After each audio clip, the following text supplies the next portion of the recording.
எல்லாருக்கும் வணக்கம் சொல்லி பாட வந்தவங்க. இயேசு சுவாமி பிறந்த கதை கூற வந்தவங்க. காது கொடுத்து கேளுங்க, கால வலிக்கும் உட்காருங்க. காது கொடுத்து கேளுங்க, காது வலிக்கும் உட்காருங்க. சின்ன குழந்தைகள் எல்லாம் வந்து முன்னால உட்காருங்க. ஓரத்திலே நிக்கிறவங்க ஒன்னா சேருங்க. சின்ன குழந்தைங்க எல்லாம் வந்து முன்னால உட்காருங்க. ஐயா, ஓரத்தில நிக்கிறவங்க ஒன்னா சேருங்க. எல்லோருக்கும் வணக்கம் சொல்லி பாட வந்தவங்க.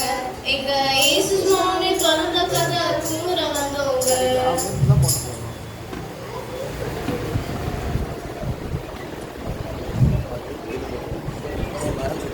தம்பி, எப்பொழுதும் நிகழ்ச்சியை கரெக்டா ஸ்டார்ட் பண்ணும். பாத்தியா, எல்லோரும் எவ்வளவு ஆவலா காத்திருக்கிறாங்க. நீ லேட்டா வந்துட்டு என்ன சொல்றியா?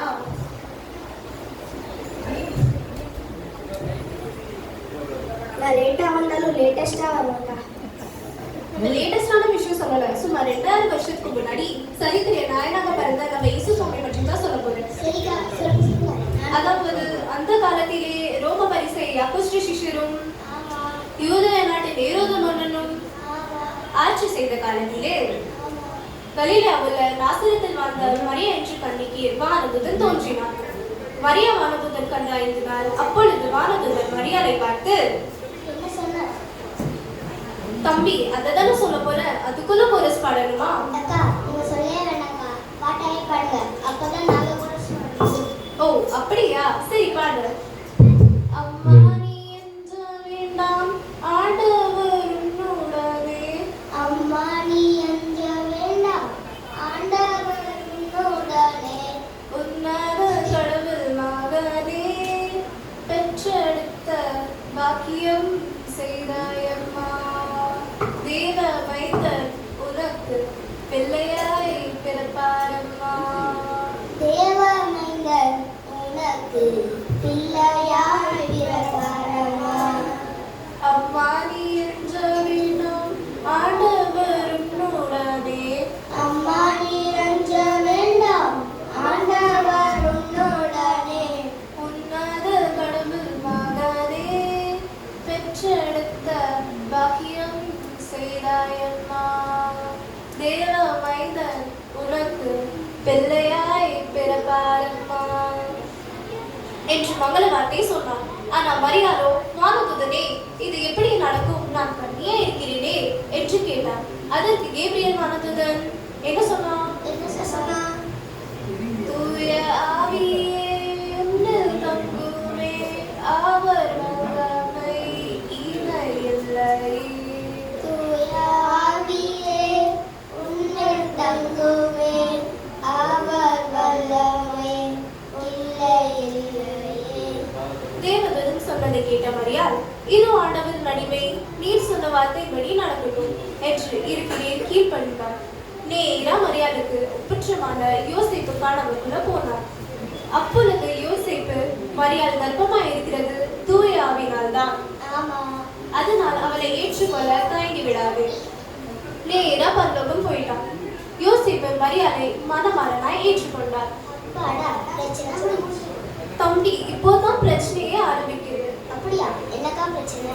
அரசு கட்டல்படி மக்கள் தொகை கணக்கெடுப்பதால் யோசேப்பு நிறைவான கற்பனையான மரியாளோடு தம் சொந்த ஊரான பெத்லகேமுக்கு சென்றார். அங்கு தங்குறதுக்கு சத்திரம் கிடைக்காதபடியினால் இடம் தேடி அலைந்தார். கடைசியாய் அவர்கள் தங்குறதுக்கு ஒரு மாட்டு தொழுவம் தான் கிடைத்தது. அங்கு தங்கிய போது நம் மன்னாதி மன்னனாக இயேசு கிறிஸ்துவை மரியாள் ஈன்றெடுத்தார்.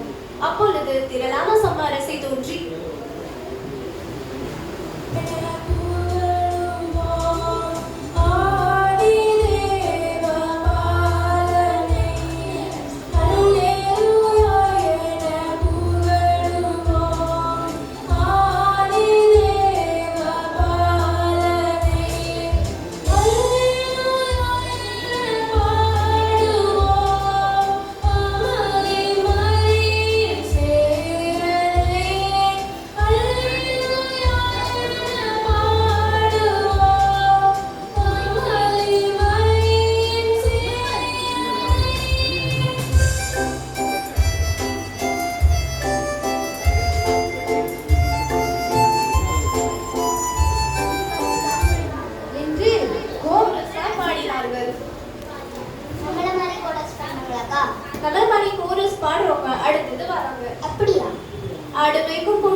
மீண்டும் அவர்களிடம் சென்று இயேசு பிறந்த நற்செய்தியை சொன்னார். எப்படி சொன்னார்? பயப்படாதீர்கள், இது எல்லா மக்களுக்கும் மகிழ்ச்சி கொடுக்கும் நற்செய்தியை நான் உங்களுக்கு சொல்லுகிறேன். இன்று ஆண்டவராகிய மேசியா என்னும் மீட்பர் உங்களுக்கு தாவீது ஊரில் பிறந்திருக்கிறார்.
இதுவே உங்களுக்கு அடையாளம் என்று கூறினார்.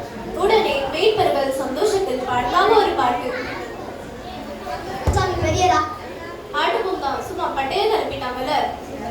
கடவுள் தன்மையில் இருந்த ஆண்டவரையாகிய இயேசு கிறிஸ்து தன்னையே தாழ்த்தி கொண்டு ஈர்மையில் பிறந்தார்.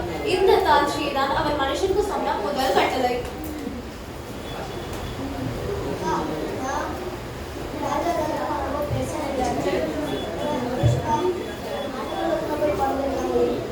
நம்ம இயேசு சுவாமி அவர் எழுந்த நேரத்தில் அழகான வானச்சத்திரமுடு வானத்தில் தெரிந்தது. கீழ் திசையில் உள்ள நாட்டில் 3 அரசிகள் உடனே அதை கண்டு மேசியா தோன்றிவிட்டார் என்று உறுதியாய் சென்று அவரை பார்க்கும் பிரயாணம் செய்தார்கள். அவர்களுக்கு வழிகாட்டிய வான் நட்சத்திரம் ஏரோது ராஜாவின் அரண்மனைக்கு அருகில் வந்து மறைந்துவிட்டது. 3 அரசிகள் ஏரோது மன்னனை பார்க்க வெளியே காத்திருந்தார்கள். ஆனா ஏரோது மன்னனும் ரொம்ப பிஸியா இருப்பாங்க. அது என்னன்னு நீனே பாரு.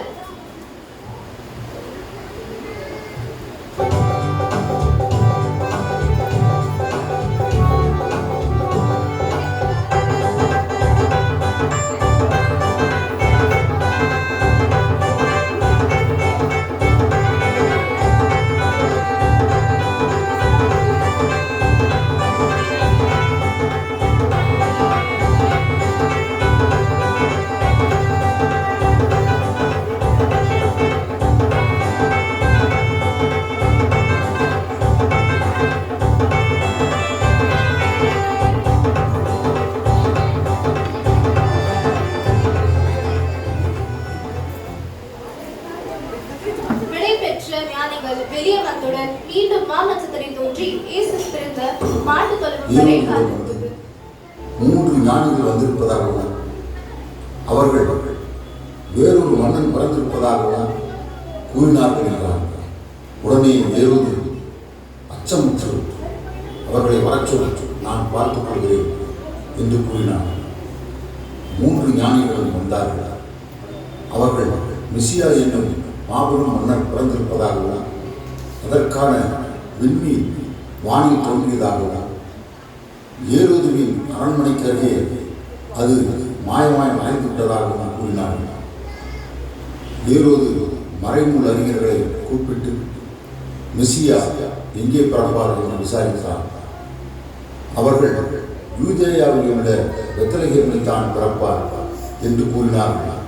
அதையே ஞானிகளிடம் கூறி ஏரோது நீங்கள் திரும்பி வரும்போது அவர் இருக்கும் இடத்தை என்னிடம் சொல்லுங்கள், நானும் வணங்க வேண்டும் என்று வஞ்சகமாக கூறினான்.